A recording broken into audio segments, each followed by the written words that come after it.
Cheryl, kumpara kaninang umaga na napakaraming mga motorcycle taxi riders ang dumating dito para kumuha ng ayuda sa Taguig. Ngayon, sa puntong ito ay pabugso-bugso na lamang ito. 3,250 ang nasa listahan ng makatatanggap ngayong araw. Ilan sa mga nakausap ko na masada ng madaling araw at dumiretso na rito. Meron ding isinama pa ang kanilang mga anak. Gayunman, meron pa ring hindi nakatanggap ng ayuda dahil wala raw sa listahan ang pangalan kahit Marso pa sila nakapagsumite ng requirement.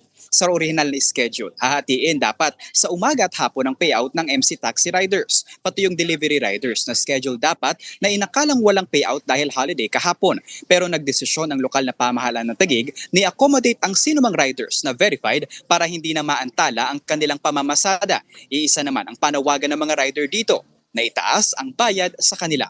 Narito ang pahayag ng ilan sa aking mga nakausap. Dapat sir, pabaan din ng kita ng kumpanya yung para yung sa biker yung mga rider sakto yung kita nila. Yung 695 po yung minimum, di po ba? So kulang po talaga yan sa amin, lalo katulad namin na mga single parent. Sana naman po maunawaan ninyo kung ano po yung mga hinanakit namin kasi sobrang hirap ngayon ng buhay.